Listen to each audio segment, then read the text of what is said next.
রাজধানীর গুলশান থেকে আমাদের সাথে যোগ দিয়েছেন ডাকসুর সাবেক ভিপি ও নাগরিক ঐক্যের সভাপতি মাহমুদুর রহমান মান্না।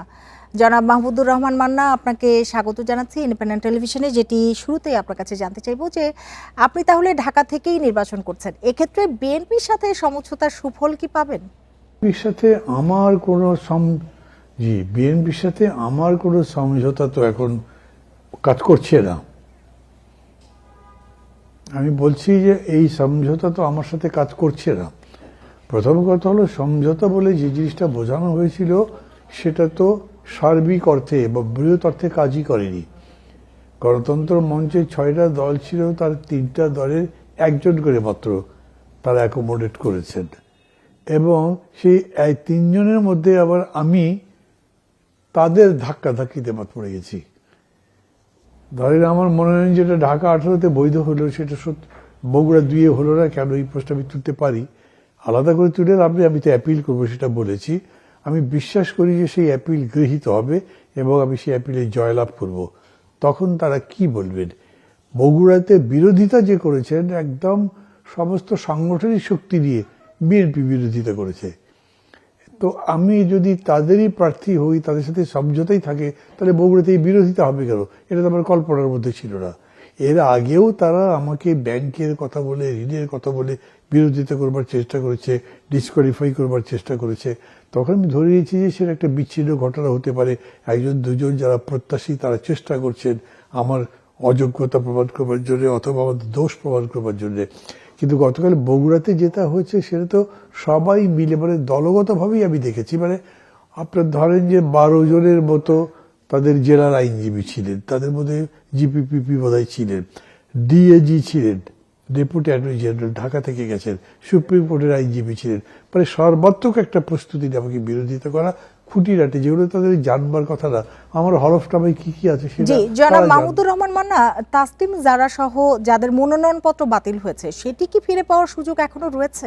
আপনি সমঝোতা থাকলে তো আমাকে সহযোগিতা করতেন। জনাব মান্না, আপনি নিশ্চয়ই আমাকে শুনতে পাচ্ছেন। সুযোগ যদি থাকে, যেটা আমার বেলা আছে, আমার ধারণা তাসলিম জারার বেলাও আছে, অ্যাপিল করলে। জি জি বলুন।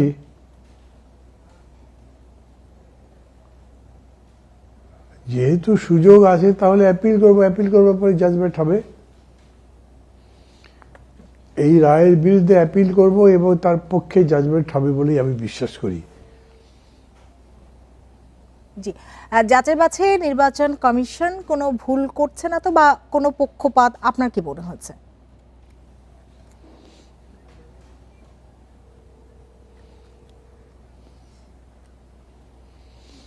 মানে আমি তো দুটো জায়গার কথাই বলতে পারি। ধরেন, বগুড়া কোনো পক্ষপাতিত্ব করেছে আমি এরকম অভিযোগ করব না, তবে তারা প্রচণ্ড চাপের মুখে পড়েছেন এবং সেটা একটি রাজনৈতিক দলের পক্ষ থেকে এটা হওয়া উচিত ছিল না।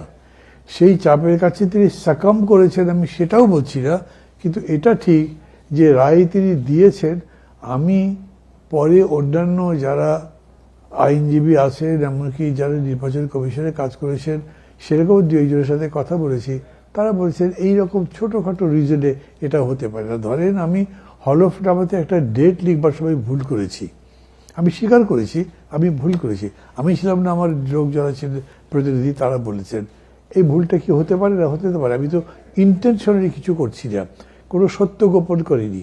আমাকে বলা হয়েছে কি, বা যেটা আমি দেখলাম ব্রিফিংয়ে বলা হয়েছে, আমি মামলার বিবরণ দেই নেই, মামলা সম্পর্কে সত্যতা গোপন করেছি। একটা মামলা আমার বিরুদ্ধে হয়েছিল 76 সালে, কর্নেল তাহেরকে যে মামলায় ফাঁসি দেওয়া হয়েছিল। সেই মামলা পরে রিট্রায়াল হয়েছিল। রিট্রায়ালের পরে রায় হয়েছে যে সেই মামলাটা উদ্দেশ্য প্রণোদিত ছিল এবং আমাদেরকে নির্দোষ বলা ছিল। আমি অবশ্য সেখানে নির্দোষ বেকসুর খালাস পেয়েছিলাম। আমাদেরকে দেশপ্রেমিক আখ্যা দেওয়া হয়েছিল। তখন সমস্ত মামলার নথি খুঁজেছিল কোর্ট, কিন্তু কোনো নথি পাওয়া যায়নি, সরকারের কাছে নাই। তা আমি মনে করছি 76 সালের মামলা এত আগেকার, তার মধ্যে নথি নেই, এটা নাই দেখি, কারণ আমি তো বিবরণ দিতে পারবো না। এটাও আবার ভুল হতে পারে, তারা এটা বলতে পারতেন যে এটা আপনি রিকারেক্ট করে দেন। যেটা ঢাকাতে আজকে হলো, অনেককেই, আমাকেও ছোটোখাটো দুই একটা ত্রুটি আছে, সেগুলো রিকারেক্ট করতে বলা হচ্ছে। ফ্রেশ মানে আপনার নতুন করে আবার হলফটা আবার দেবার সুযোগ দেওয়া হয়েছে। এরকম সবসময় হয়, কিন্তু ওইখানে হয়নি। আমি ঢাকার এটাও বলবো যে অনেক অ্যাকোমোডেটিভ ছিলেন, বগুড়াতে যারা ছিলেন তারা নন অ্যাকোমোডেটিভ ছিলেন না, কিন্তু চাপের মুখে হয়তো তারা কারেক্টলি বলতে পারেননি। তবে তাকে সেখানে যেহেতু অ্যাপিলের সুযোগ আছে, আমি অ্যাপিল করব। আমি মনে করি এরকম করে চলছে, কিন্তু বিভিন্ন জায়গাতে এরকম অভিযোগ কিছু কিছু আছে যে একটু বোধহয় বেছে বেছে পক্ষপাতিত্বমূলক ভাবে। জি, বুঝতে পেরেছি। আমাদের হাতে একেবারেই সময় নেই। জনাব মাহমুদুর রহমান মান্না, আপনাকে অনেক ধন্যবাদ আমাদের সময় দেবার জন্য, আমাদের সঙ্গে যোগ দেবার জন্য।